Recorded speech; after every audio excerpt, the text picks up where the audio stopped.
This is what we're going to talk about. Because in these settings, these things aren't cool to talk about it. And it's cool to watch it. Something that is not cool in the country, in the world. There's something that everybody has to face. And what is that? After. But we don't, no, we don't want to think about that. Let's just put our AirPods in.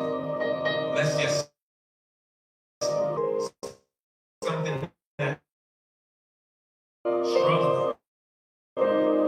Even you're going to have a challenge at one point in your life. I had a kid a few years ago. You can sing a song. You make the darkness tremble. I had a kid, he was 18 years old.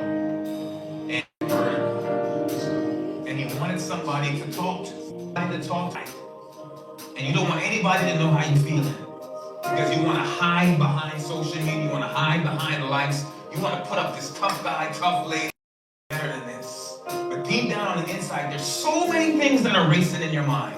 So many struggles you have, you don't want anybody to know about, especially your parents.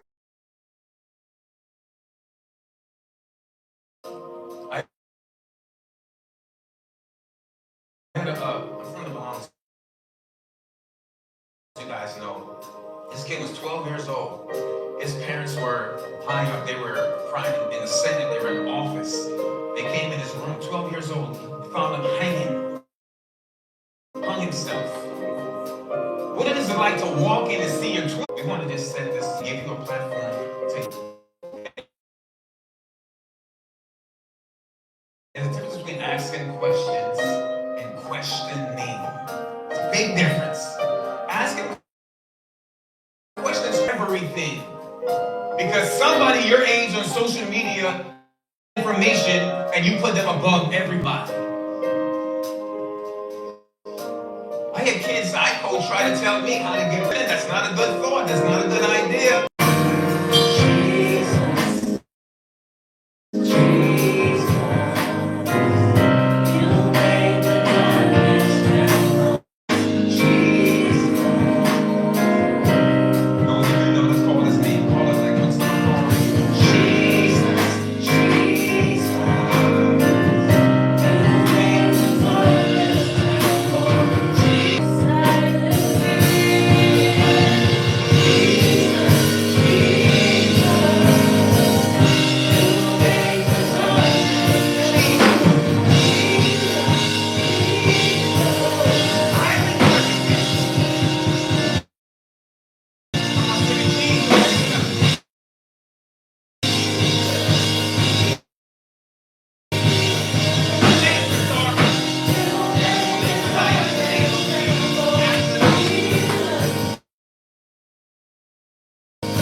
I'm about to pray.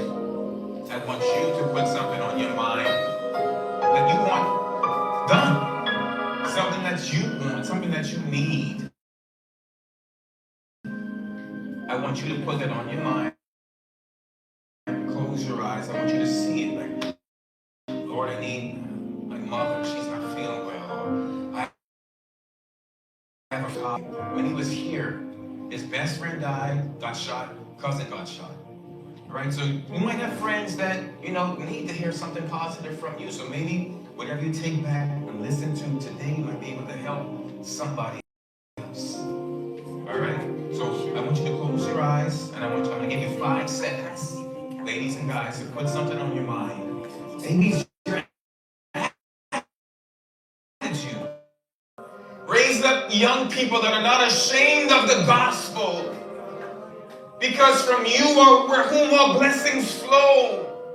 You are the way, the truth, and the life. You are everything. You are here. Let us realize that tonight in the name of Jesus.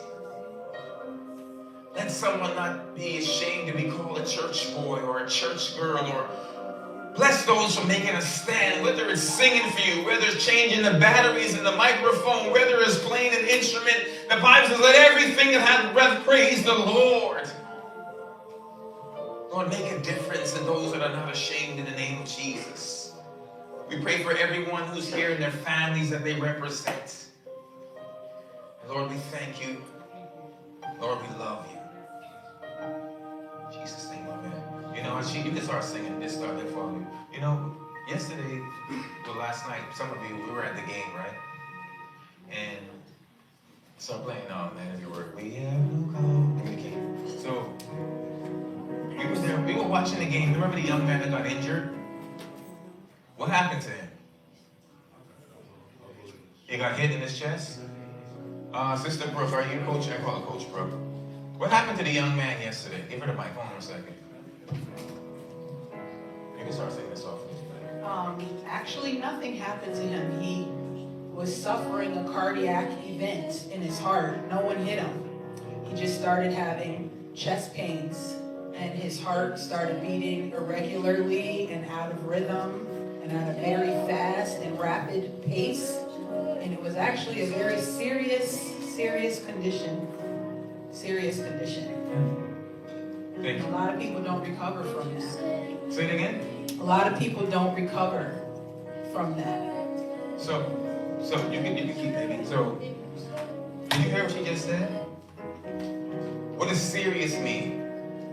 What does serious mean? Somebody tell me what's the word serious. Dangerous. He was just in the game. You think when he said, I'm going to play redemption, I'm going to collapse on the court and hold my chest? What was his heart doing? It was beating out of sync. You saw they had to check his pulse? You saw that? But my wife, I was next to my wife. You know what we started to do? What did we start to do? We were praying for him. Did he ask us? What if perhaps he was at another gym with people that weren't praying? And it just so happened that the day that happened, we had multiple people that could attend to him. That's why timing is important. Being in the right place at the right time. You had people that could check his pulse and see he was okay. Even after he left, people were still asking, is the young man okay? Because we're in a situation, in an environment where people care about you. That wasn't her son. She didn't even know his name. But the people that care about us, they aren't cool. Because they can't give us what we see. But that's why tonight, the right place, the right time. And you have to understand that for yourself. You can keep singing. Let's go. Let's sing a little bit, and I'm about to get into this. If you say we believe it. Let's do this a little bit. If you say we believe it. You're a man of your word. If you say we believe it. If you say we believe it.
I'm going to try to make this simple and easy to understand. And give me, Lord, bless the mics in Jesus' name. Black people tear up all the church mics. But anyway, we're so glad to be here, our first teen night of many more teen nights. This is not Friday Night Live. This is teen night. So some adults snuck into here because they want to be nosy, so they snuck in here. But they're here nonetheless, and we're here. So I'm just trying to see where. All right, give me Proverbs 23:7. Let's start right here for example. I'm gonna give you scriptures. Maybe you guys don't know about them, but this is the foundation, right? We have textbooks. Your phone book. They used to come with manuals. Cars have manuals, right? So this is a textbook of life. You keep playing. I'm gonna keep playing. I'll let you know. You quit early on me, but keep going, right? I'll give you $5 more, but keep playing. All right. So we have textbooks in life, right? Things, and manuals, and so what's replacing textbooks now is YouTube. How do I, whatever, and then somebody tells us and they explain to us. I even started doing that. So this is our textbook, and let's look at this. For as he thinketh in his heart, so is he. So when you look at thoughts, that's the first thing we want to address, is thoughts. We all think. Sometimes we think too much. We overthink, or we don't think enough. Right? But the first thing you learn when you were starting to walk in, when you cross the street, you're supposed to do what? You're supposed to look. Why are you looking? You're looking, so you actually, when you're coming out into the street, you're supposed to be thinking. So in order to look, you gotta be taught. You gotta look because there is danger that could happen. But now we've become so lazy, we don't like to look. Because guess what? It won't happen to us. It happened to me when I was 3 years old. I got hit by a truck. I didn't even know. I was 3. But I was looking. I was trying to make sure. Like, am I going to get hit? And I could see my grandmother. I was standing right here. The truck was a white truck. I was supposed to go across the street. And she says, go. But I was scared. You see, sometimes no one has to teach us fear. It's a good thing to be afraid, the right way. But this generation, I've noticed we've lost our fear. Fear means respect, it means reverence. We lost respect for adults and for authority. The people that are help here, like I told you before in the beginning, they're here to help us. So my grandmother was telling me to go, watch this, but my fear kept me not listening. So I knew I should have. My grandmother said, go, but I was so afraid I couldn't even move. So that's how we are in life. We're supposed to do, we know to do, someone says to do, but we're so afraid to move. And then when things happen, we like to blame the people that told us, never ourselves. So when I was 3, I didn't know the truck was going to come. Boom. So I was 3 years old, the truck hit me. I still have the scars on my body to this day. I got them 3 here on my side. And the truck hit me, and I don't remember anything. I remember waking up when my dad we were in a little red car, and it was my godfather. We were at a stoplight. I believe the road was Robinson Road. And my dad was like, he was young. He's like, go, don't just run all the lights. Don't stop, go. Then I remember blacking out again. And I don't remember anything that happened.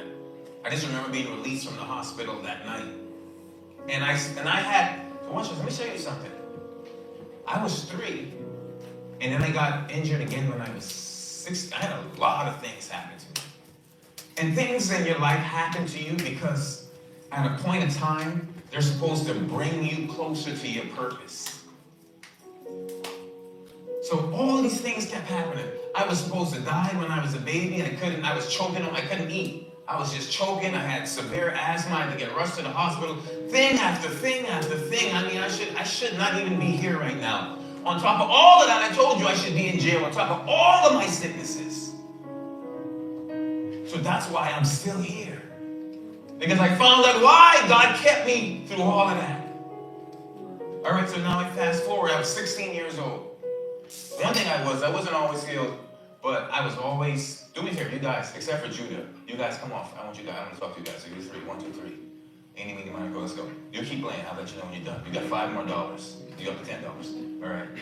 We don't don't pay musicians, but this is just okay. All right, so come on. So I was 16 years old, right? And I was always athletic. I mean, I taught myself how to do a backflip just in the bed. I mean, I could do a somersault. I got so good. I was doing it off of trucks. I was really good at somersault. And I just taught myself because I was never afraid. So I was 16 and I could really jump. So this day I went to shot came off the rim. I went to go up like this. And then I didn't know it. Somebody was under me. And what did they do to me? What is that called? Rehab. Actually, what is that called? French. Undercut. Yes. So the guy came right under me, and I was in the air. He hit me from my legs, and I spun this way, and I landed on my back and my wrists. Fractured both of my wrists, and I slipped disc in my back. I was supposed to go to therapy, the chiropractor, but guess what? I never went. You know why I didn't go, Binghamton? Because I'd have to leave school, and my friends were at school. I wanted to hang out. I don't want to go to a chiropractor because I'm young. I can handle the pain. So pain on my back is good. I'm young. Not knowing that it would affect me years later. I still had an undiagnosed concussion that I didn't even know about from that injury. Didn't know about it. And I fractured both of my wrists and I slipped disc in my back at 16 years old. And it affected me for almost 15 years. But we're so used to living with pain, we become tolerant to it. We become, you know what? It's okay. I can handle it. We never like to address the real problem until it becomes out of control. So many things like that happened to me. Many things that led me here. I tell you, I was real crazy. And I said, you know what? I'm going to stay here and I'm going to work. I didn't know anything at 18 about church I did know I grew up in church. I didn't want to be in church. Church wasn't cool. When I was coming to a Christian school, my friends laughed at me. We were at a party. Let me tell you how friends are. You got to find the right friends. I was 18. My parents didn't let me do anything. So, like, what you guys like to believe when you have strict parents, I can't wait to get up and do this. So one day I went to a club with some of my friends. The first time I went to a club, I thought I was the man. I was in the club, first time. Didn't even know what a club looked like. I didn't know what to do in there.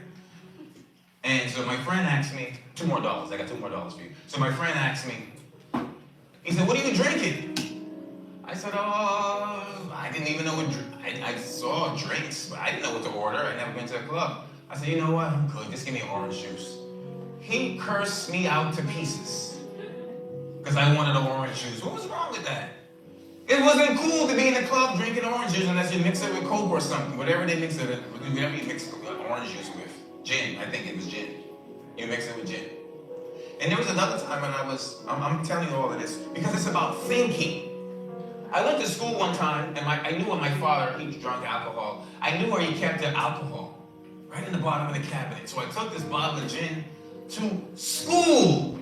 Yes, all the girls are gonna like me. I took the gin to school. Didn't even drink gin, didn't like it. But I had that bottle, and everybody said, yo, let's meet up in the bathroom. Tristan's got the gin. I'm like, yeah, I got the gin. I'm gonna drink. Didn't even drink it. So I pulled it out, everybody's, oh, yo, he got gin. Didn't even touch it. I just wanted to look like I was cool.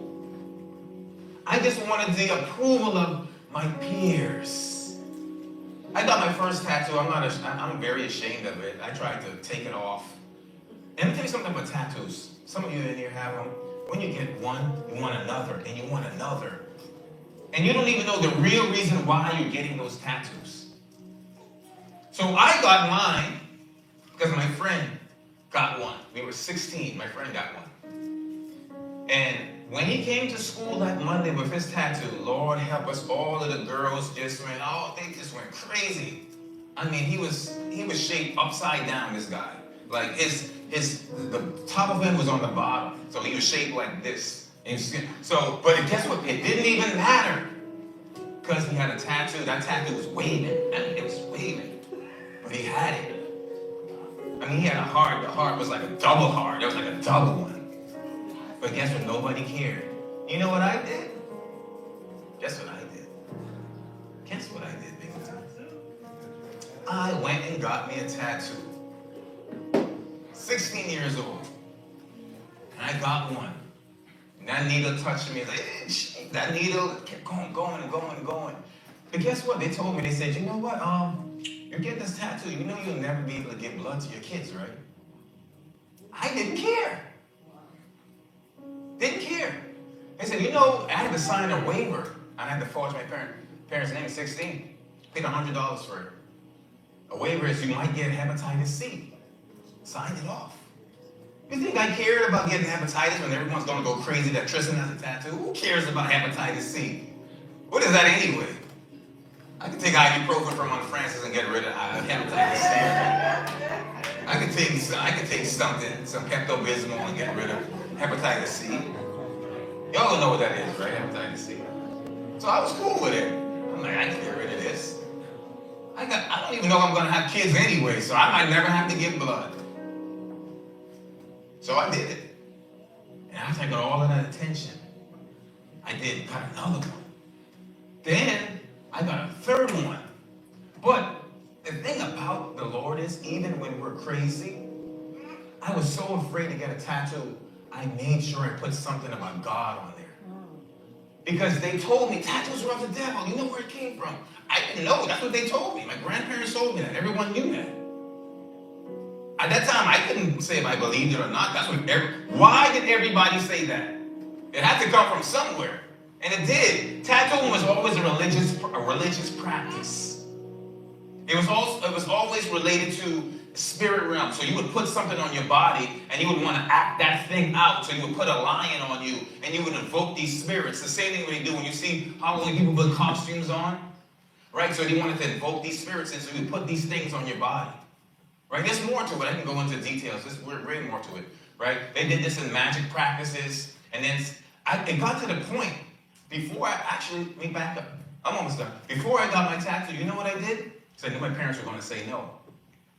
I found out, there was no YouTube back then, but I found out through a dumb friend like mine's, who was just as dumb as me, if you use the end of a pencil, the rubber, you can make your own tattoo. Oh, I made my own tattoo the next day. And then there was a little trick. You would take the little bread, you would cut the bread off, and the little wrapper, like the Wonder Bread, the red circles, if you put that on you, you put alcohol, or you got a tattoo. So I did all of that. But guess what? None of it got the attention. So that's how it is. Life is a cycle. You do it, oh, I want more. I want more attention, more satisfaction, more praise, more approval. I wanted more. That wasn't enough. I said, forget all of this. Putting the rubber on me. Forget the magnetic earrings. I'm done with all of that. I'm doing the real stuff. I had the magnetic earrings when they were big. I mean, they would squeeze your ears. But guess what? People were laughing at me. Oh, he can't get the real thing. So you know what I did? I told my uncle, I said, yo, just do me this favor. Take some ice and numb my ears for me real quick and pop this needle in there. So my uncle, do what we did. He got some ice, numbed both of my ears, got the needle from Grandma's sewing thing. Boom, popped my ears. He said, I can't get it. I said, keep going. Bang, bang, he just kept going. Boom, I heard my ears popping. I'm like, you're almost there. Oh, that thing was killing me. But I was so excited to have my ears pierced, like I was able to put up with it. I didn't care that my ears were just popping and bleeding. And then I had to keep doing it because my parents wouldn't let me get an earring. So I had to put it in for certain events and then take it out. For what? Right? But that's what thinking, that's where my thoughts were.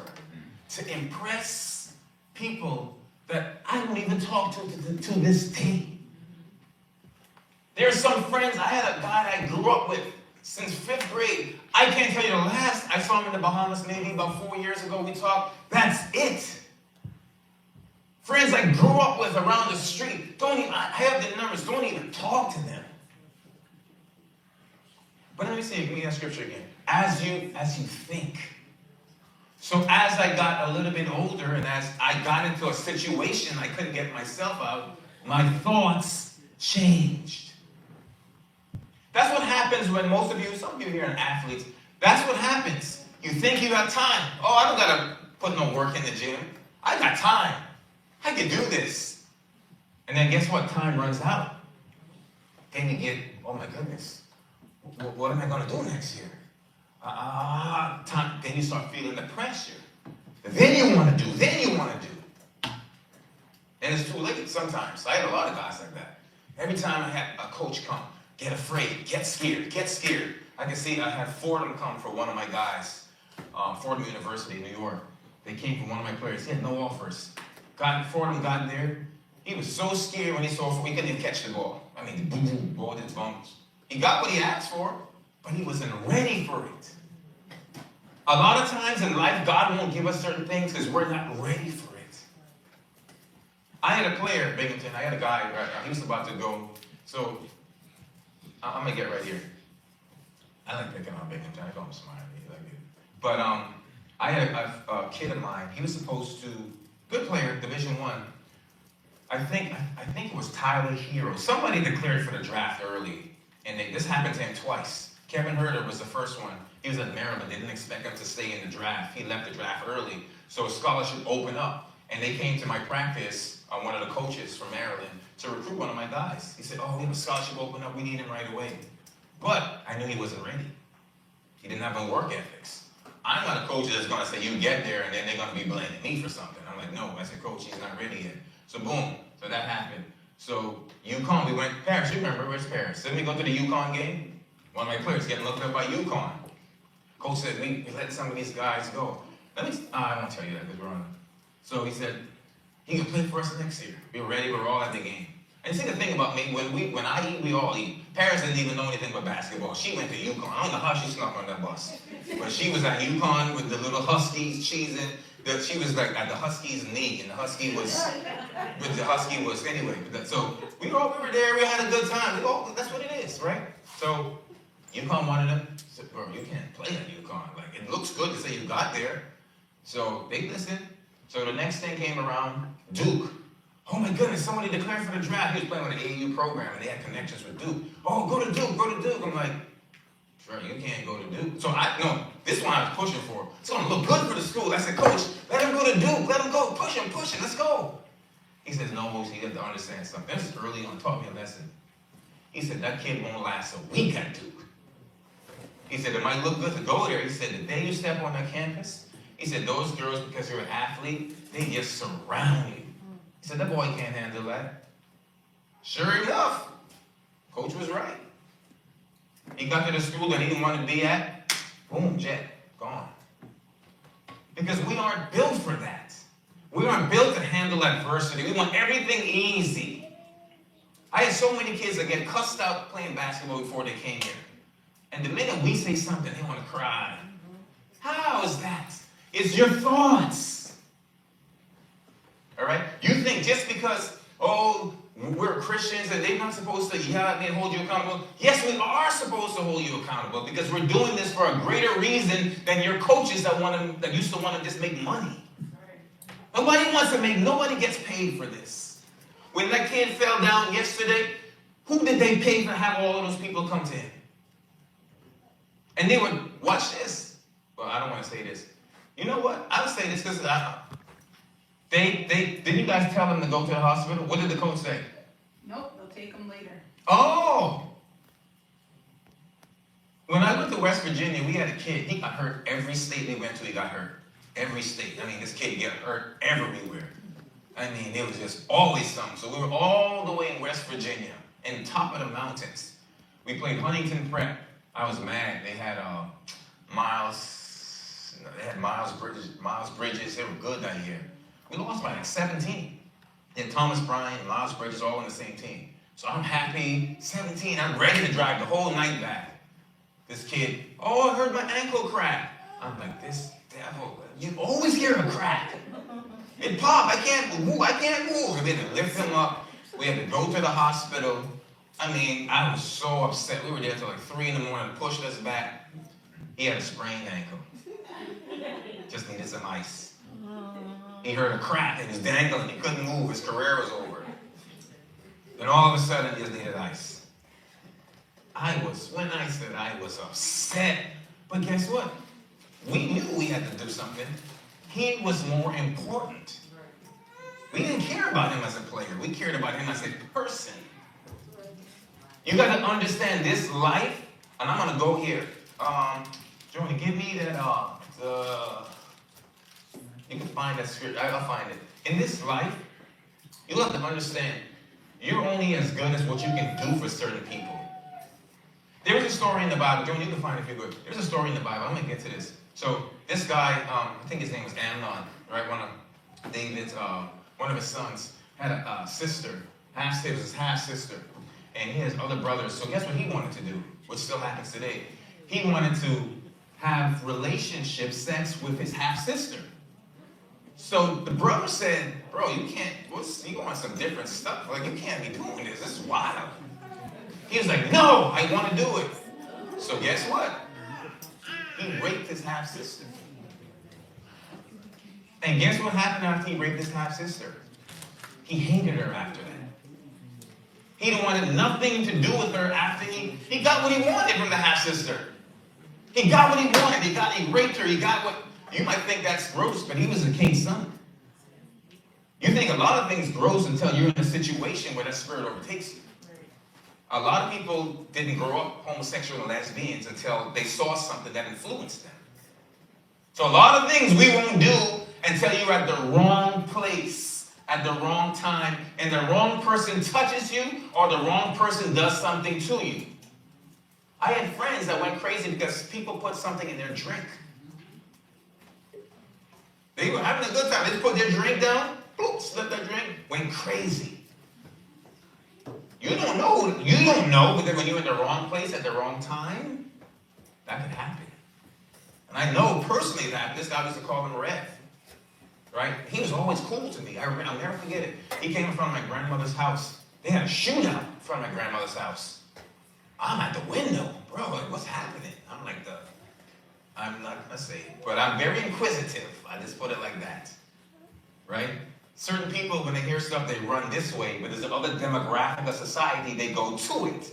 So I went to it. He was shooting, boom, boom, boom. He got shot. He made it in his house. That was cool to me. I wanted to get shot. 50 Cent got shot 9 times, and I wanted to get shot. Couldn't wait to get shot so I could go to school the next day and say I got shot and I survived. Yeah, it's crazy. That is really crazy. But I heard that. And it affected me, and that's what I did. You guys hear stuff, and it affects you, and you don't realize it. That's why you see all your favorite NBA players wearing dresses, painting their fingernails black. And y'all think it's okay to talk about how bad women are. Y'all think it's okay. That's why these days and age, a lot of people aren't even getting married anymore, because this culture, y'all don't respect anybody. And now the equality has the woman thinking she's the man, now challenging the man, and no one sees eye to eye because the woman's trying to be the man, and the guy is so soft, he's crying about everything. The roles have been flipped. So people don't even get along anymore because you don't know how to talk. You don't know how to conversate. You just put it in a text message. So now you have a bunch of soft guys and a bunch of tough women because society told us to be that way. And you really believe you're going to get married and be a stay-at-home dad. You think that's cool? To stay at home and just watch Netflix and hope to make it to the NBA. All our lives are built around a hope, a prayer, and a wish. Without putting any type of work. When there's people your age that are hustling. There was this kid that wanted to come to school. He raised 10 grand to come to school. Hustled, found the money, raised it by himself. But this age, everybody wants something for free. But we gotta change. When you realize you have an opportunity, you gotta wake up and you gotta do something with it. You know why I'm the bakery manager? I started off, that was my work study. Guys were complaining, you know how I thought? Well, maybe I'm gonna make this a business one day. So I brought my book down to the bakery and was writing stuff to do. I'm like, since I'm doing it, I might as well do it. And I was always like that. I was just so super competitive. Since I'm working, I'm going to outwork you. We don't like to outwork anybody. We just like to complain about what we're not getting for free. And I worked my way up. So I was working in the bakery. Then I just did it so well, I just did my job because I understood. And back when I was in redemption, if you want a full scholarship, you have to meet a certain amount of money that week to go toward your scholarship, your tuition. Yeah. And there was guys that didn't want to work for their own tuition, complaining about it. Bro, what you complaining about? No money. You broke, you can't afford the tuition. And you're mad because you got to go sell for your own self? Bro, y'all, I turned that off. I had a couple of friends when I was in school. I was nice, but I knew who to cut off. Because if you let the wrong people in your circle, it'll affect you. I knew what my parents could afford and couldn't afford. And I'm going to let somebody else make me mad because I got to work for myself? Because you know what? I used to mob. I did all of that. I don't feel sorry for people that don't want to come here because they got to do that. Because you know what I said? When I become a husband, I got to do it in my own house. So Elder Massey did what he did, taught me how to sweep. I didn't know how to sweep, never did it. I was so lazy. I got my parents built 3 condos. I told you, one for me, my brother, and my sister. My dad left me in the summer to work on the house. And him and his friend, they were doing something with the wall. And as soon as my dad went to his other job, you know what I did? Which some of you all do work. I went the other way, right back upstairs and started sleeping. So my dad's work, he said, boss, man, he said, I didn't want to cause no trouble, but your son's so lazy. Didn't even work. And it was from me, and I didn't even know it. Sometimes we put the effort into it when we know it's ours. Because I didn't know it was mine, it was just my parents, I didn't care about it. But had I actually learned and took the time, I would have developed the skill that I would have had to this day. People, they made it a show. HGTV. People get paid thousands and thousands of dollars to do the stuff that I could have did. But I didn't want to do it. I wanted to go on the phone and call girls that didn't even like me. Let me tell you how crazy we are. Right? We said, there's a saying in the Bahamas. They're superstitious. They said, never buy a girl a pair of shoes or she would walk right out of your life. That's what they always told us. We grew up with so many things like that. But this girl, she never liked me. I chased her for I don't know why. And I bought her a pair of shoes. My mother sent me some money. Oh my God, I had $100. Bought this girl some shoes so she could like me. Moop took those shoes and poop, I don't like you. I'll never forget this girl, her name was Heather. She wanted my, I used to like her. I was in 5th grade. Well, Lord have mercy. I was in 5th grade. I had no business doing that. But it wasn't nothing crazy like you guys see. It was nothing like that. It was just a little crush. I'm going to talk about flirting in a second. And we got 5 minutes. But, so, she didn't like me. Kept asking, you like me, you like me? So back in the day, we had these little bags, they were clear bags of cheese doodle puffs. So I said, yeah. I said, all right. I got some cheese doodle puffs. Now do you like me? Oh, yeah, I like you. Yeah. I gave her my cheese puffs. Oh, just kidding. She gave me a little crossover. But you know what I learned at that age? I'm like, people will use you to get what they want. That's what the devil does to you guys, and you don't even realize it. I told you with the brother that raped the half-sister and hated her. The devil does the same thing to the people that you love and you don't even know. When they sell their souls for fame, they can't even sleep at night. They're tormented. They're hurt. They're sad. They're depressed all the time. But you think just because you see them happy in a commercial or happy on a TV show that they're really happy. They're not. That's why some of them commit suicide. The devil doesn't let you feel satisfied. He torments you. That's why witches, if you guys don't know, they travel in packs of 13. Because they're always afraid. They don't have mirrors in their houses. Michael Jackson had a song about a mirror because they don't want to see ghosts. So they become afraid. And I don't have time to talk about that because some of you guys don't know about that. But that's the subject for another day. But let me get back here. So now that we said that, let me go to give me Proverbs 18:21. Now I'm going to put this, give me like 5 more minutes because we got a long day tomorrow. So now, this is very important. I want you to get this. Get this. Death and life are in the power of the tongue. So let's get this. We just thought, as a man thinketh, that's who you are. So if you continue to tell yourself, oh, I'm trash, I'm never going to do this, chances are you're right. Right. People told you you're ugly, oh, you're ugly. You embrace it, commit suicide because of what somebody else said. Oh, why do you have that on? Ha ha, laugh at you, and you feel it. You know words are powerful? When is the last time a word has ever become a person out of someone's mouth and touched somebody? If I say, I hate you, the word didn't touch you. But that's how words affect us. That's how you know there's more to words than just words. Words carry an energy. You can speak something over your life and have troubles and not even know why you're in this situation. So death and life are in it's what you say. And guess what? What you say comes from what you think and what you see. They all work together. Let me make this easy for you guys to understand. So let's talk about something for a second. Let's talk about this. What is another word for profanity? What's another word? What is it? Say it. Say it out. Say it out. Say it with your chest. Cursing. Or what kind of word? Swear or a curse word. He's good. I'm going to be hairdresser. He's good. So give me the definition for curse. Put that up for a second. So why are you always cursing? Curse is a prayer or invocation for harm or injury to come upon one. A profane or obscene oath or word, something that is cursed or a curse. Evil or misfortune that comes as if in response to retribution. So when you're cursing somebody, you're really cursing. You're trying to invoke evil on that person. It's coming from a place of emotion. You use the D word. Give me the definition for that. And you use all of these words and you don't know, where did these words even come from? Kids that don't even speak English, they always find out how to say the cuss words.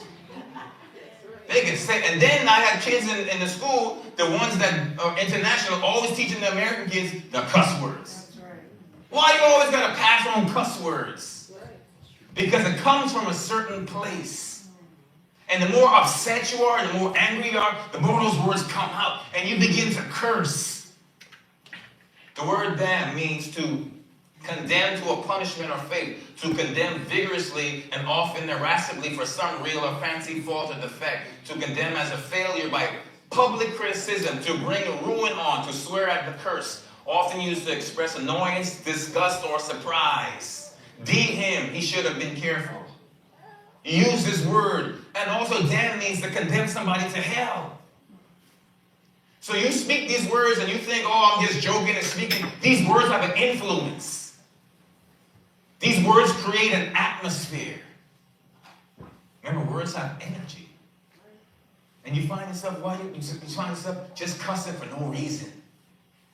When is the last time you saw an NBA player or a WNBA player or a tennis star, Coco, whoever it is, a swimmer, Michael Phelps, get on an interview and start cussing? What happens if they cuss on live television? Why are they getting fined if it's okay to do it? It's all right to cuss, so what you getting fined for? Because they're telling you it's inappropriate. But we want to be cool, so we want to speak these words. I can go on more with these days. And then it's coming most of the times when you're mad.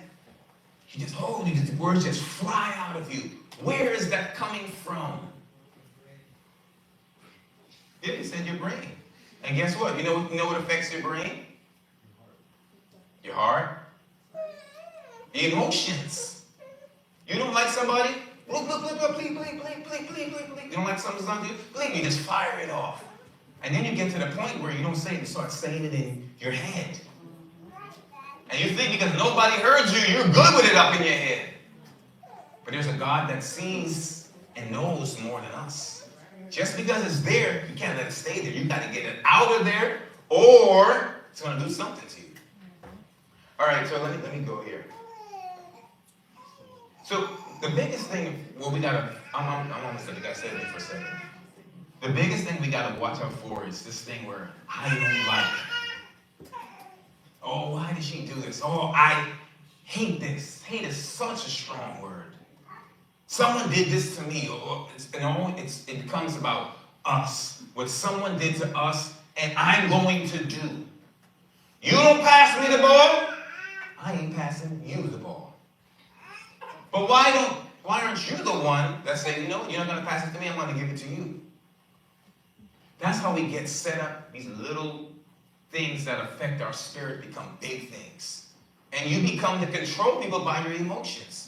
You're not giving it to me, guess what? I'm going to see you wide open, and I'm not going to give it to you. Forget about my team. We lost a game like that. There was two kids in the same place. Really good basketball players. Very good. There was a little one and there was a big one. They were jealous of each other. They knew each other. So Elder Master drew up a play. He says, you know what? The big, no, because everybody from their country. I don't want to say it, because I know these guys. He says, big one, you get the ball. We were playing a really good team. Kids going to Syracuse. He says, you get the ball. You score the last play. The little one got mad. He says, forget this. I'm number 2 in my country. He said, give me the ball. He didn't run the play. Lost the game by 2. Biggest upset we would have been. It was our ball. Because he was jealous. He threw the whole game because he became selfish. You know why people kill and commit murder? Because they're selfish because of what somebody did to them. People kill because of what people did to their friends. They didn't even do it to them. Oh, you killed my boy, you did this, I'm going to get you. That's how we're so easily controlled by our emotions. And it gets to the point where people can tell you, you're doing the wrong thing. Stop. Hey, watch out, listen. And you don't care because it's about you. You don't care who you hurt. And that's what the world is. These celebrities, that's why they kill their family members. They don't care who it is. That's why Cat Williams blew the internet up. Some of you guys probably watched that. Blew the internet up. Talking about you guys, P. Diddy, the gay billionaire. How all these little boys at his parties, all these rappers that you guys know and love, the Will Smith, all of them, they have to do perverted things with men to get these roles. And we all want to be that when we grow up. Oh, I want to make $10 million a movie. I want to make $20 million a movie. But you know what's in our contract? You got to do things with men to get up. And you know what they do? They do it. They face you with $100 million. Like, you going to turn that down? And you've been broke? And you don't want to be broke? And then you can live a lie on social media and say, you know what? Nobody really knows what I'm doing, so I can do it in the closet and no one really knows. But the things that you do when nobody's looking, God knows about it, and it's got a way of coming out. I don't care who you are, even if you know about God or not. Cat Williams told you he grew up in church. He said he knew better. And I don't care if you believe in God. Most of us believe in something. But at the end of the day, we're going to be faced with that question. Is God real or not? And then what you're going to say. Why isn't God real? What you going to say? So, Cat Williams told us about everything. Told you about Steve Harvey. Told you about other people. Told you about Ludacris. Told you about how they gave him the Illuminati. They gave him a contract. So you got to do this to get this contract. Kevin Hart, wear a dress and you can do this. Do this. What do you think all these guys wearing dresses for? Because they want to? Tyrese said, the actor said, I'll never wear a dress. Got a big red one on. Kevin Hart, he had an interview. He said, that's just not what I believe in. I'll never wear a dress. And why is he wearing one? Because he said, I'll give you more money if you do it. I'll go on. I can talk about some NBA players, but I don't want to do that. So, give me the interview about Team 11 facts. Put that up. I'm done. Give me like 5 more minutes. Give me 11 facts about dating. Everybody wants to date.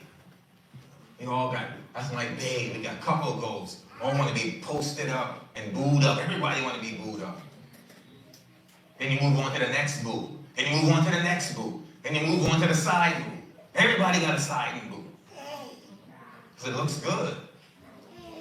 And then you don't set yourself up for marriage. Now you're getting married and you still think that you're going to automatically not be a boo chaser? You live your life recklessly. Oh, I'm going to do this. I got my side piece. I'm sneaking around. I'm doing all of this. And marriages are on the decline. People aren't staying together because they can't get along. Oh, I don't like you anymore because somebody else is prettier. And then you have the lady wrestling with that fact, I'm not good enough. And then they go get plastic surgery and get all these BBLs to do everything to look good enough. And the more you chase being good enough, the devil will never have you satisfied. There's always going to be a reason why you're not good enough. Until you become satisfied, you won't have to worry about measuring up what everybody thinks about.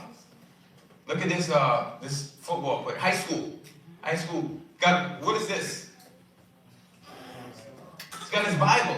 You know why Kevin Durant wore the number 35? Anyone knows? Huh? No? That was one of his favorite Bible scriptures, 35. I think it's Numbers 11:35, something like that. Or Numbers 30, something like that. One of his favorite scriptures. Kevin Durant used to carry a Bible in his backpack. Stephen Curry, Trey Young, Christians, Blake Griffin. But let me tell you about Blake Griffin. You guys know who Blake Griffin is, right? Blake Griffin was a Christian. He was in commercials. He had funny commercials. All of a sudden, boom, we don't hear from this guy anymore. Because he wasn't willing to do what they asked him to do, they took it away from him. Noriega, you guys are too young to remember that. They told you there's levels to this. If you want to grow up in this world, there's things you got to do. When they give you that contract like Kanye West and say, go away, and they write it in the letter and say, we're going to put all this in, his mother died how? He just went for plastic surgery and died. Really? Plastic surgery and you just died like that? All these coincidences, all these strange accidents, but I don't have time to do that because most of you don't know. But you play that. Oh, you can't play. You can't. I got to turn the sound up. But anyway, he's like, I forgot what he said. You see, I think he won a state championship. And he's talking about God is everything. So the fact is, all right, give me a dating thing. So God makes you an NBA player. He makes you do all this. What are you going to do with it? How are you going to give back? So we don't have certain things. Say again. I didn't get that one. All right, I'll send it to you right now. We don't have certain things because God knows he can't trust us with it. I'll send it to you right now. Hold on one second. I had the kid I had, Chris. He would get certain sneakers and he would send them back to his country. I had another kid like that. He would get shoes and send them back home. So when you get these platforms, and especially when you know better, God's going to hold you more accountable. So now you guys are millionaires doing all of this. You get an interview. How are you going to affect the next generation? Or the people that are looking up to you? Or you're going to be like Anthony Edwards, get a girl pregnant and want to have an abortion. Because of what you did. You said, we never believed that if you have sex before marriage that you could have a baby. But it's okay if I have a baby. I can just kill the baby because it's not really a person. Who told you the baby is not a person? Who told you that? The baby is much a person after conception. It's alive. But we don't care. Because I don't want to pay child support because I ain't marrying you. So if you ain't marrying her, then why are you with her? And the girls are just so great. Oh, he's an NBA player. I'll give you whatever you want, even if you don't like me, even if you have a side piece. I'll be a side piece for you. Really, you dummy? You'll be a side piece for someone that doesn't even like you? Because you get posted on social media. He bought me this, he bought me that. And that's what you're valued at. Somebody buying you something. Not someone actually really loving you and knowing what makes you mad, can encourage you, say the right thing to build you up. Are you a real friend? We get in these relationships and we're not even friends with people. You don't even know their favorite color. You have friends who don't even know anything about you. You know what my father told me? He said, you can really know how a woman is the way she treats her parents. He said, always watch for the way she treats her parents. And these girls, they get into these relationships. These guys are thugs, beating people up. You think they're going to do to you when they get mad? Give you a couple of them. I knew a girl was like that. Getting beat up, oh, but I love him. Really? Getting two-piece, you still love him? Oh, I can't leave him. Why can't you leave him? Because of what? Because there's something that happens when you commit the sex act. You give a portion of yourself away. And you start doing this. It's called soul ties. So guess what happens? You start having sex, you get the wrong person, and guess what? I'm gonna give you some statistics. You get the wrong one, and they're mad at you, they put a whammy on you. That's what a soul tie is. And you get into these things, they never work out. Right? Relationships fail, this fail, that fail, because someone actually put a curse on you because they have a piece of you. It's a little too deep, but we'll get into that. Same thing when you flirted. You go, I flirt with this one, I flirt with this one, I flirt, always a giggle, always a snicker. You never control that, and you think, oh, I'm just flirting. But if you like someone, why are you flirting with somebody else? Because you're watching Megan Thee Stallion, or you're watching Ice Spice, you're watching Cardi B, and they're dropping it, they're doing all of this stuff, and you believe that's what you got to do to get attention. And the guys use that. Anyway, I got it. Here we go. 11 facts about teen dating.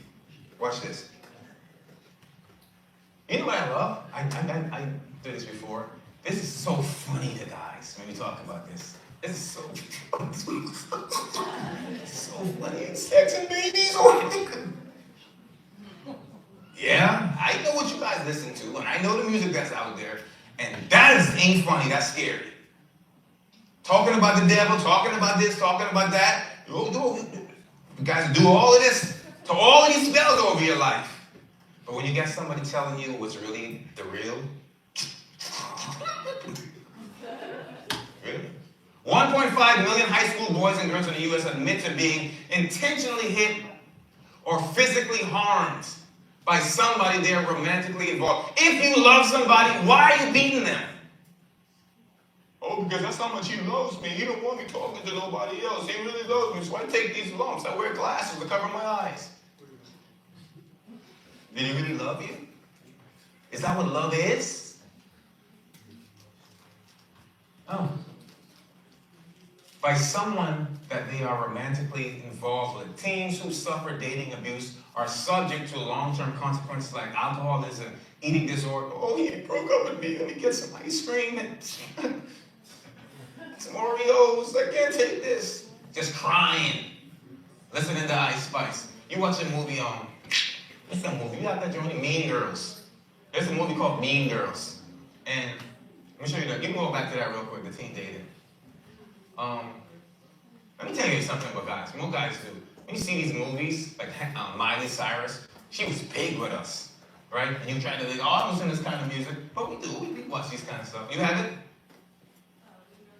Yeah, show me that Mean Girls for a second. This is a new movie that's coming out.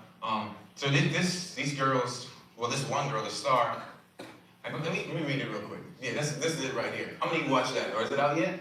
Yeah. You guys watched that? Oh, the Mean Girls. So this new student, Katie Heron. Make it bigger. So Katie Heron in this movie gets welcomed into the top of the social food chain by an elite group of popular girls called the Plastics. We're the Plastics. Plastic what? You don't want to like somebody and you marry them and be like, oh, I did not know this. Things start coming off and you thought they were there and they ain't there. You know that's been happening to guys? They would take a lady home and find out it was a man. Happens all the time. Just look at trans models. I'm not talking about, I'm just saying that's what it happens. True stories. They have them, I can't show you now, they look just like what they're supposed to look until the until. All right, but anyway, so this new student, right? So this girl, listen to this, check this out. So this girl, she says, I want to be on top of the social food chain. I want to be the girl, the popular queen. I want to be the it of the school. I want to fit in. Called the Plastics. Ruled by the conniving Queen Bee Regina. So there's always a boss. And you can only get to this group unless you go through the boss. What are they telling you? This is called, what do they call this? This is, I forgot. Program something. Anyway, but so now this is... Catfish. Say again? Catfish? No. I forgot this, predictive programming. There you go. I don't know what she said back then. She's always said that. I don't know what that was.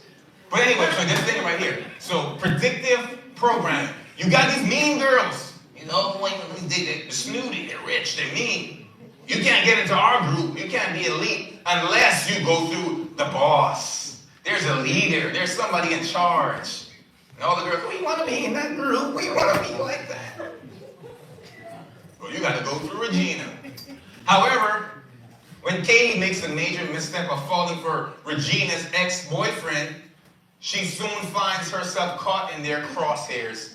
Now, they're in high school and I got a drama. It's my best friend's ex-boyfriend, but I like him and she's mad at me. That's what you're going to school for? To be in drama? You got your whole life ahead of you. You got a whole career and you're worried about Regina's ex-boyfriend. Now the whole world wants to watch what's going to happen to them. We love drama. Go back to the other one. Make sure you're teen dating. So that's life. We want to be part of the group. If you get a part of the group, then there's drama. We love mess. We love to pass notes. We love, oh, he likes you, she likes you. No, this is what she said. Always want to take things back. We love to be in drama. That don't have nothing to do with you. Why are you involving yourself with drama? And it only is going to cause you to worry, to eat, have an eating disorder. There's a thing called, what's that disease? Where you eat and you put your finger down there. Binge and purge, I think that's what it is. Bulimia, right? Oh, it's a disease. It's not a disease. It's a demon. Bulimia is a new disease. It's not. You eat the food, eat the food. You don't got to, no disease makes you take your finger and stick it there. There's nothing that happens. It's called you want to do it. But what happens is in this life, let me tell you what happens to us. Because we want to explain away why we want to do something, let's make it a scientific term. Let's call pedophilia a disease. So P. Diddy can have little boys at his mansion because it's a disease. He didn't really need to do it. And then you get like Cat Williams, become blackballed, telling the truth. He said he turned down hundreds of millions of dollars because that's not what he stood for. In this life, you have to, you gotta set limits for yourself. If you don't do it, no man and no boy would. No girl and no boy would set those limits for you. So, teens who suffer dating abuse are subject to long-term consequences like eating disorders, promiscuity. You want to do this with him? Guess what? We don't realize one of the things, me being a boy, I'll tell the girls for a second, hopefully girls on my show listen to this. When you do something with a boy, that boy is a boy. Tells every boy about you. And you're the laugh in the dorm or laughing on social media. Oh, look at this girl. Bro, let me try to get her. They don't care about you. There's a song, I'm just telling you, there was a song, The Hot Boy, Lil Wayne. The song was called, it was a girl's name. What's that name? You know that song. You know it. No, you used to know. What is it? What you used to know? Keisha. The song was called Keisha. Oh, Keisha was big growing up. I was 16. Keisha, I really want to meet you. Lil Wayne had a hot bar in that. It was about Keisha being ran by a few boys, and they all took turns with Keisha. So Keisha was for the company. I'm going to put it like that. She was for the welfare of all. I put it like that. So all of the boys took turns after one by one with Keisha. And guess what? Keisha was so happy. All these rich boys want me. They made a song about me. Not knowing what you're doing is filthy. It's disgusting. Not knowing that they're not talking with you. They're talking about you. They're laughing at you. You think those laughs are people that actually like it? No, those laughs are people that are actually laughing at your stupidity. That you think being ran on by a bunch of guys is love, but it's not. Promiscuity. This one girl was talking about, I think she said she's been with 84 guys. 84. At an interview. I'm thinking everybody interviews these days. everybody got an interview. 84, she was talking about it. It was this one, it was that. Hey, really, 84? Who are you marrying after 85? You don't got nothing left to give your husband after that. You want to get married now, something that's supposed to be sacred. Listen up, something that's supposed to be sacred. Now you get into a special agreement for what? Because it becomes just a regular thing for you. It's supposed to be a binding act. It's supposed to be something that consummates, something that brings together. It's supposed to be something, that's why the first time you do it, it hurts. It's supposed to be something that's special.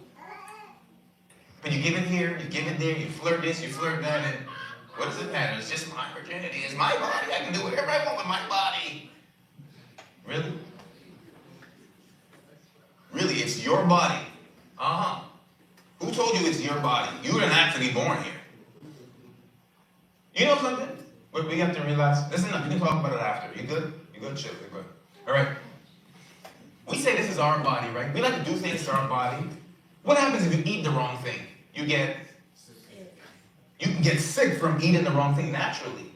But if you do the wrong thing in your body spiritually, you don't think nothing's going to happen? You can get sick from eating I should not have had that burger. I went to Vegas. I should have not had Cane's chicken every day. But I like Cane's chicken so much. The lemonade is fire. I got to have Cane's chicken. The chicken's always hot. Stomach hurting. But you like it. So you turn that off. So spiritually, you know what you're doing is wrong. Why can you turn it off? Because there's something that's causing you not to do it. But I tell every last one of you in here, do not watch pornography. Do not do this. Do not do that. Turn your phones off at 10. You know something that's happening today? I have a video. Athletes, listen up. I'm done. I have one more minute. There is a trend, a chiropractor on YouTube. You can look it up. The athlete, especially when you have your growth spurts, they're finding a lot of teenagers are now having spinal problems because they're always hunched over like this on their phone. You can look it up. Doctors are talking about it. And to the point where now you have stretch marks on the bottom of your back. And especially at a critical time. So they're saying a lot of head and neck problems, a lot of spinal problems. And all these things are related to injuries. That's what the doctor was saying. So they're saying if you want to use these devices, you got to sit a certain way. We don't care. You got that thing. Everybody's always hunched over. You're walking in the street. I almost hit this lady. I didn't see her. She just was walking behind the car on her phone. The senses are turned off. There's danger. No, there's people that actually fell. I saw this one lady. She was on her phone and she fell into a hole. She was just walking. Boom, gone. The woman gone. Y'all wrong for laughing at that. Y'all got lady probably not here right now. Y'all can't laugh at that show. But so what's up? Y'all play too much. Let's go. So we're back here. Let me end this. So go back there for a second. Yeah, you got the posture clip. This, give me. No, it has no sound. But you guys, we'll touch this again. Thoughts of, so I'm going to tell you the truth, I'm done, because I got to wake up early. So, look at this. I saw a video, this girl in the Bahamas. Girls in the Bahamas are nuts, I tell you that right now. I did not want a wife from the Bahamas. They're nuts, and I'm one of them. I mean, them girls are ruthless. This one girl, her boyfriend cheated on her. They showed the video, I think my mother sent it to me. She lit this guy on fire. He was just running around. Them girls don't play. I was at another place. This girl, boyfriend cheated on her, she shot him, stabbed him. They're ruthless, man. I'm like, yo, I'm getting out of here. I'm getting me an American wife. She back there because they're a little bit more calmer than the Earth people. Like, get me out of here, Lord. 16, help, Lord, and the Lord help me. I've been married 17 years. But, the Bible says this. Thanks, I got 2 claps. Thank you. These guys don't clap.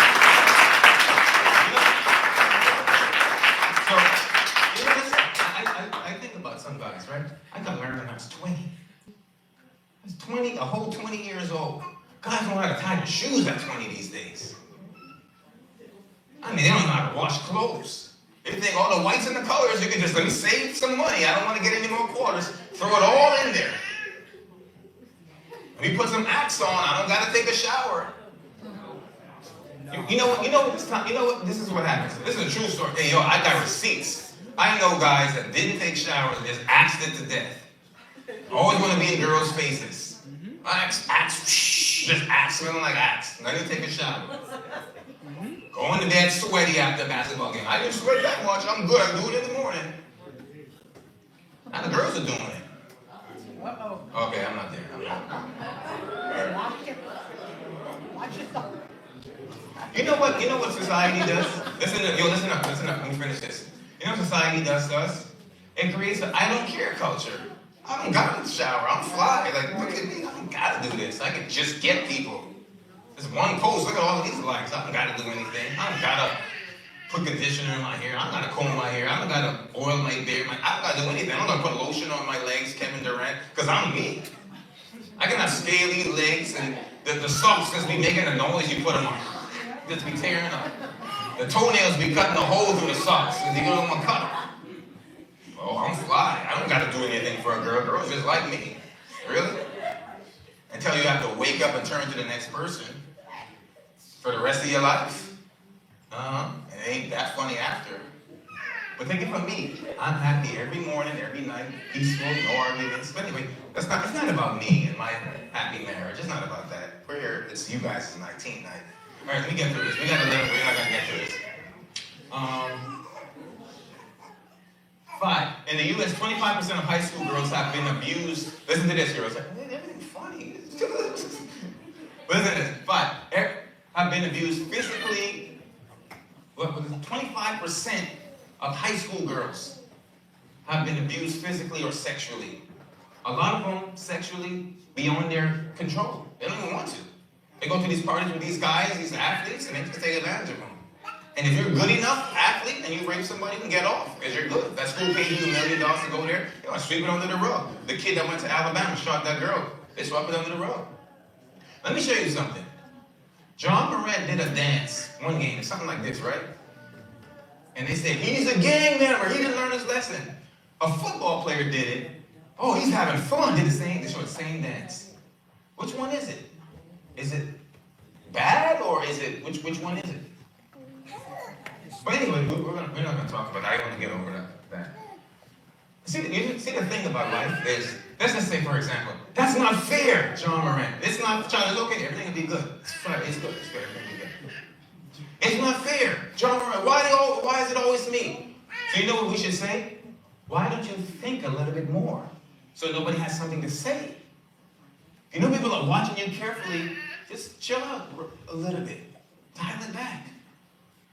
Well, anyway, let's just hear it. So, females between the ages of 16 and 24 are roughly 3 times more likely than the rest of the population to be abused. From 16 to 24, you're 3 times more likely.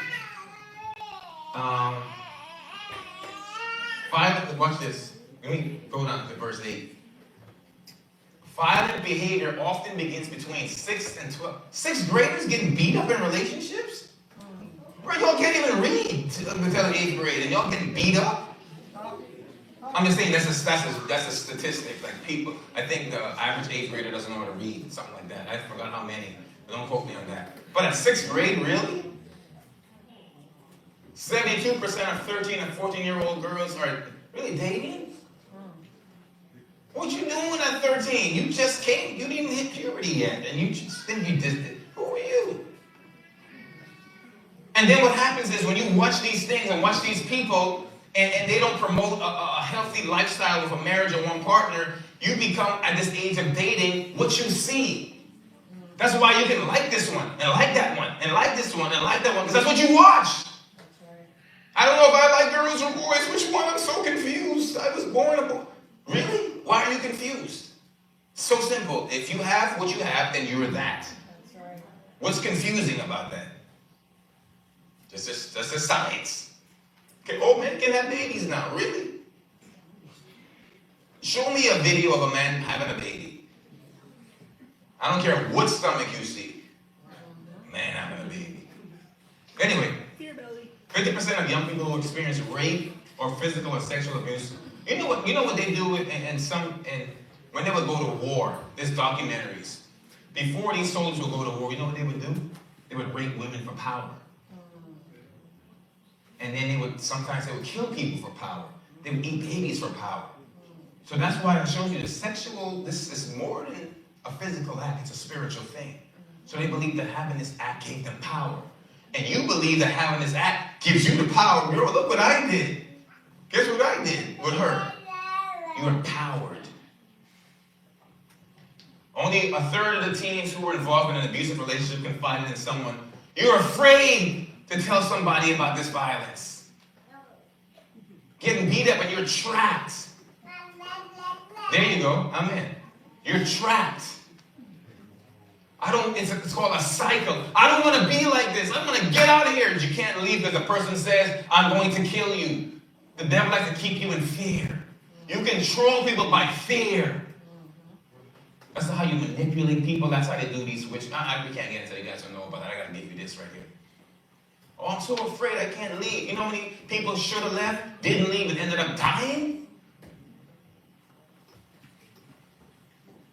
Teens who have been abused hesitate to seek help because they do not want to expose themselves. You know what they do? You take a picture and you put it up. They actually, true story, they geotag it, they find it. They'll put your picture up on these websites for child trafficking. What do you think that, well, you guys don't know. There was a tunnel underneath in New York City. Why was there an underground tunnel underneath this Jewish synagogue? What are we doing? Having DoorDash underground? Maybe DoorDash or Uber Eats underground? Whatever it is underground, it ain't good because it's underground. And you become missing. I can show you stories. People become missing. They find who you are, they kidnap you because they already have your profile. They got your picture. They put you on these adult sites and kidnap you and then traffic you. Oh, that won't happen to you. I can just, no, it's not going to happen to nobody in here because we're smarter than that. Give me the last one. I'm done. I'm out of here. Give me the 11 facts. Give me the last 11 facts. This is one of the things that some of us can't even spell what I'm about to say. Yeah, the next one. Give me the next one. The other 11 facts. Give me the third tab right there. Say again. You need me to send it again? This last one, this is it. This is going to take me a minute to get through this.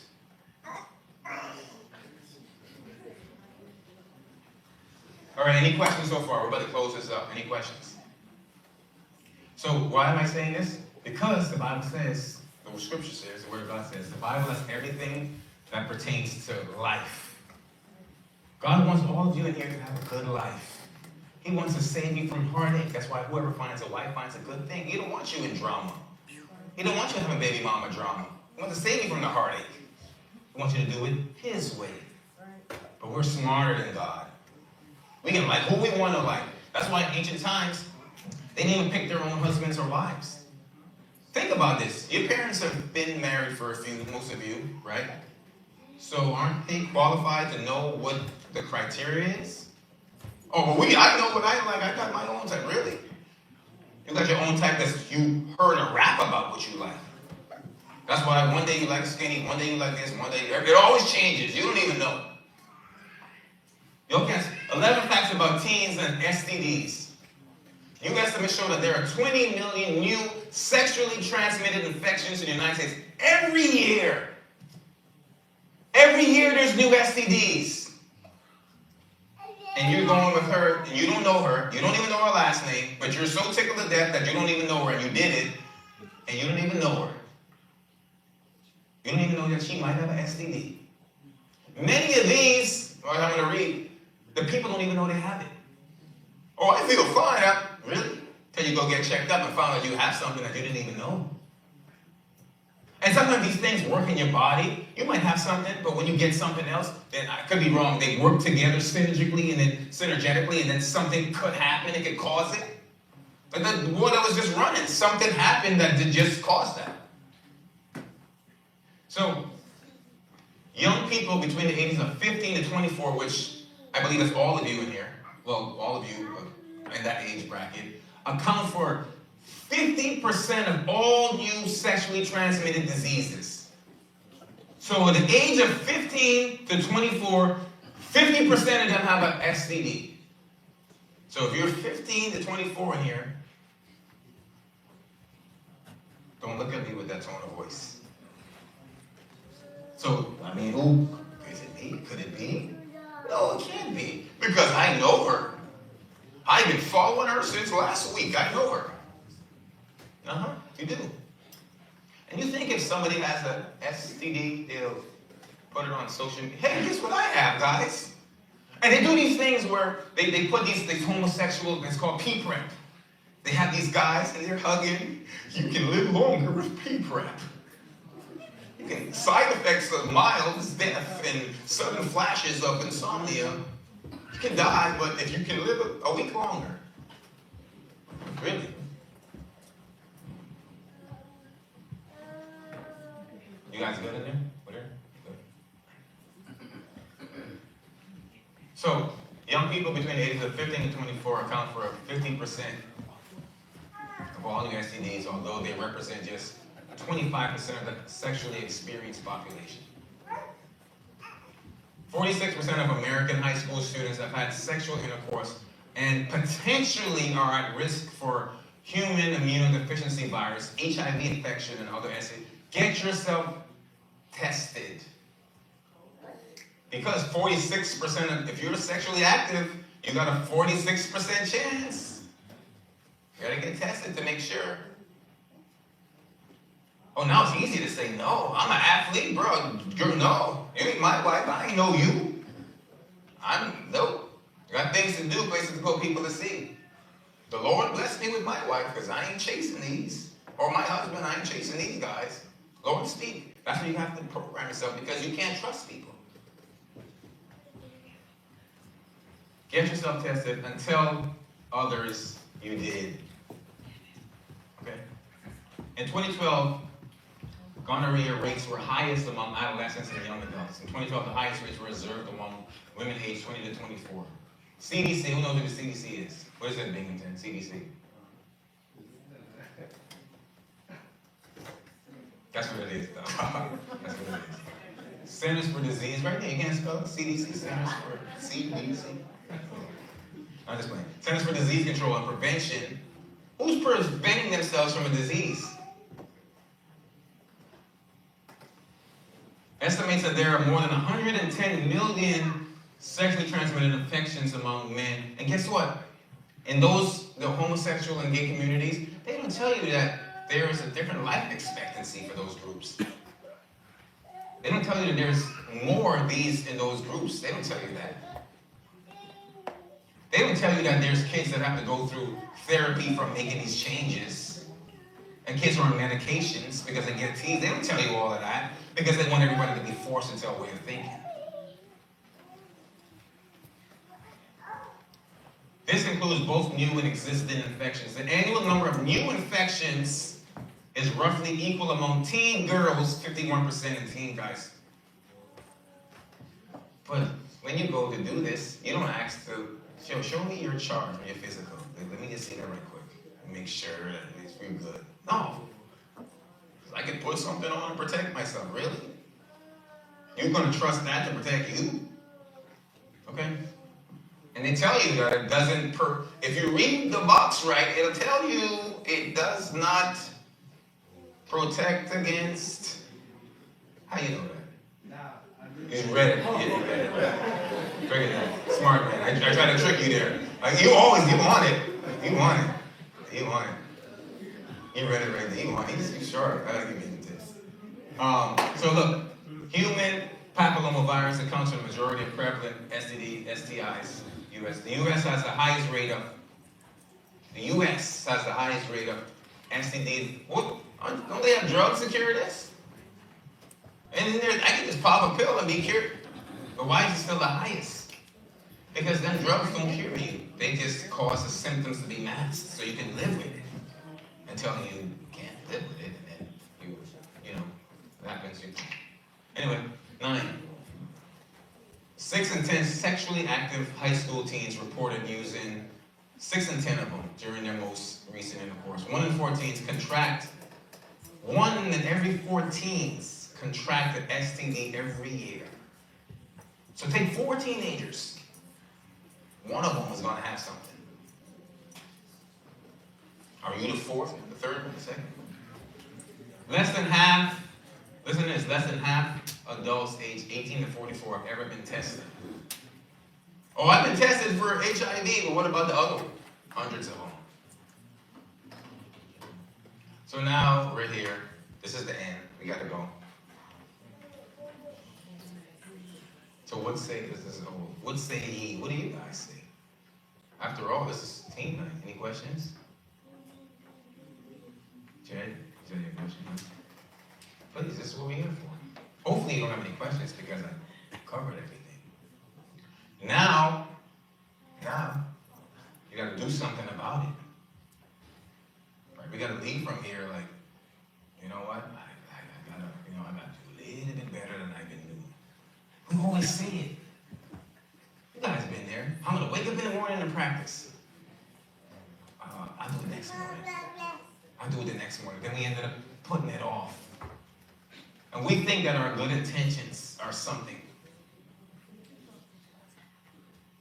Good intentions and procrastination is two different things. But anyway, so we're here, I'm here to give you guys some information that if you don't get here, then pop culture is going to give it to you. And it ain't going to be the truth. Like, they ain't going to tell you what marijuana does to you. Oh, it's medicine. Really? What kind of medicine is it? The medicine that people got locked up for back in the day, and all of a sudden it's medicine. Wasn't it medicine back then? Didn't Bob Marley tell us how, didn't we hear these songs about marijuana way before it was a thing? Now it was medicine. I'm not going to smoke. I'm going to vape. Really? Is that any healthier? And the worst kind of smoke is a second-hand one. Oh, I'm going to drink. My grandfather died from cirrhosis of the liver. He drank too much. Anything that impairs your judgment, I'm going to give you it. I'm going to give you this. Anything that impairs your judgment, you have to watch out for. If it can mess with your mind, it's not good. If it can mess with your thoughts, it's not good. When it can disrupt your mood, change your spirit, change who you are, it's not good. You want to remain the same person you are, but a better version of you. You should be getting better, not worse. Got to break the cycle. And guess who has to break it? You got to let God do it. But you're not going to let God do it because you can do it yourself. We don't need God. That's how you get a culture. The rappers, hip-hop has their own Bible. You guys don't even know it's a religion. What their religion says, you're your own God. You don't need God. And we raise a bunch of people that don't even like God. Don't even like coming to church. Oh, I've been a dorm student. Kids hate church. Everybody always come church time. In the gym that night. Hate church. Why do you hate church? I'm going to say me. I've been there, done that. Because the things that are good for us are not always good to us. But life is what you make it. I got to come to church. I'm going to have a good time. It's the Bible. Know all the songs, sing it. Right? And most of the times, and I looked at it like this. I'm going to let you, we're done. I'm going to pray and close, we're done. When Elder Massey used to, and I used to be a dorm student, and God didn't like church, and I said, hold on for a second. He's saying truths that I can use to help my family. And I found out I had an uncle that believes some of the same things that Elder Massey says about the current events, the World Trade Centers. We talk to this very day. You would never know who need information. That's why the Lord has you here.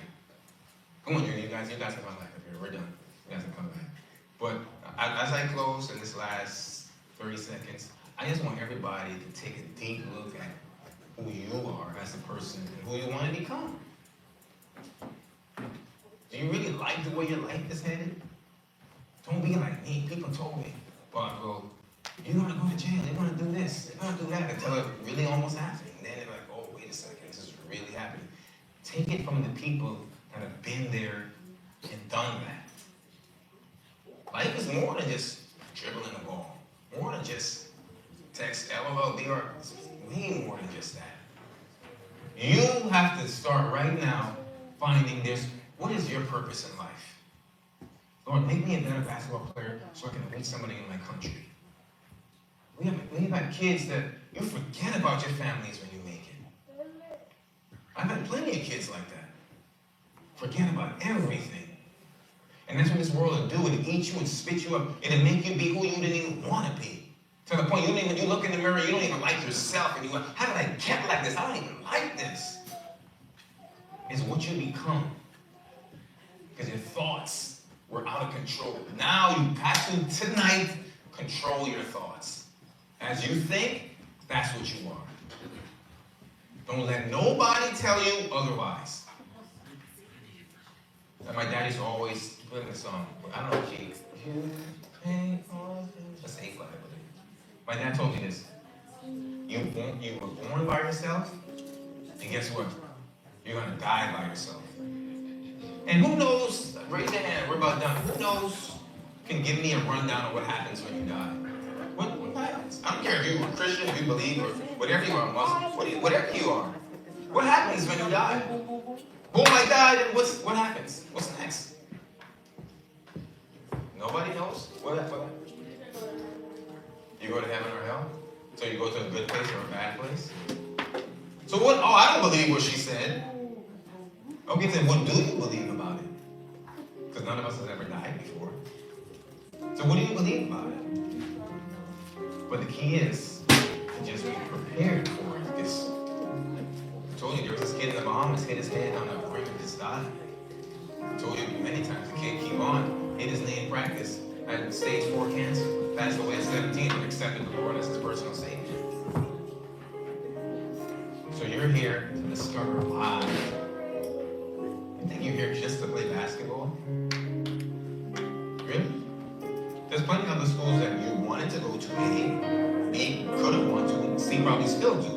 But the fact of the matter is you're here right now. Is why. So that's what you have to determine. And I'll say this, but bring on a little bit. You guys have to understand the blessing that you guys have. I was watching the prep team play yesterday. Riyadh's not on the team. 7 of them. You all beat a team that were so talked about. Number 10 in the prep. All these guys, they just writing them up. And you guys beat them because you're so good. Really? Yeah, that's what you really believe. Or are you a product of your environment? Which one is it? What if you didn't have all of these rules? That's right. How would you be? I know how I was without rules. And that's why if you don't like the rules, I know how dangerous it can be for you. Take it from me. I've been a Torah student 2 years. I've been in the world. I was always in church. You see me running around the church? It's for a reason. And I forfeited my chance to go to college so I can help young women and young boys like you. And I got here and I said, you don't want to go to college? I'm like, no man, I do not want to go. Since then, I've helped countless, I would say probably hundreds of young men into the United States. A couple of guys playing pro. I don't ask them for a dollar. Because when I didn't have it here at this school, they did it for me. But I couldn't do it for myself. So when you find a good thing, make the most out of it. Love the ones who love you. Love the ones who can't do anything for you. Just have love in your heart. Proverbs 18:24 says, if a man has friends, he will show himself friendly. That's the first thing. Be friendly. I thank you for my opportunity. Coach, I thank you. Oh, my love. When's the last time you told your parents, thank you? When is the last time you told somebody that did something for you, thank you? We get to the point where we feel like coaches and people gotta do for us. You know what a coach is? The coaches do things. A coach is somebody that navigates you through the game. But now people have life coaches that navigate you through life. So we're all on a journey. So thank the Lord for the people that are in your life that want you to do better more than you want to do better. And you know, you bring out a little bit. We had a cell phone policy. I had coaches mentoring me. They told me, they said, Tristan, you know what you should do, man? You guys play a great schedule. You got a great basketball program. If you just got rid of the phone program, you can have all of the kids you want. We'll send you, I had college coaches. We'll send you our kids. There's the rules. But I said, you know what? Our school isn't for that. Those rules saved my life. So if you want to be here, I know it worked for me. So I'm going to take a bunch of guys, a going team. There's one kid I brought, Danny spoke to his mother. I'm like, I'm taking a bunch of guys that just want to be better. Because I look at it like this. Rules are in place to help us. So maybe if someone didn't take my phone, I might be on it too much. But at least if I'm like Chris Duarte, the kid didn't have a cell phone some months.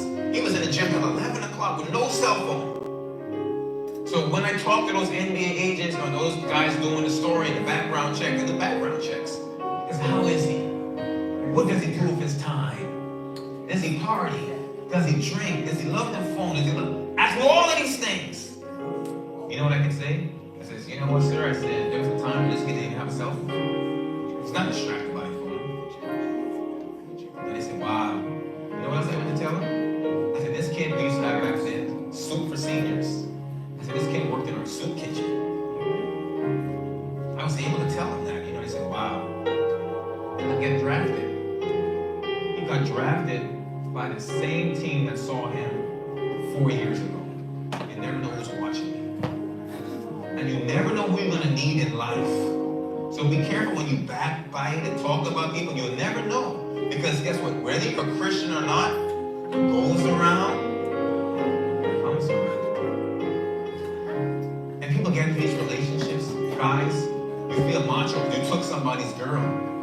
But if you took someone's girl, you're creating an atmosphere of it happening to you. So look, this is where we are. You can stand where we're about to go. I'm not trying to. And one of the things, I had somebody ask me the other day, where we're about to go. They said, this kid wants to come to the school, he's a Muslim. They said, do you guys accept Muslims? I said, yeah. You know, they can't practice when we tell everybody, bring that kid there. I'm like, as long as they want to come, I said, they just can't practice. We never force anybody to be a Christian. Even on my team, we never force anybody. We just give you the facts, and you do what you want to do. So I need anybody tonight, only if, just if, you want prayer. Something, bring out a little more. Who's singing for me? You know what? We got to realize there's things that happen. I can't sleep good. I have nightmares. I get disturbed in my sleep. It's not normal. And you gotta deal with this now. So if anybody wants prayer, you know, you gotta do it. You gotta get to the point where you don't care what nobody thinks is good for you. So if you want prayer here, pray for you. We'll talk about it after. Give your life to the Lord, baby. You want to be a better person. I hear voices.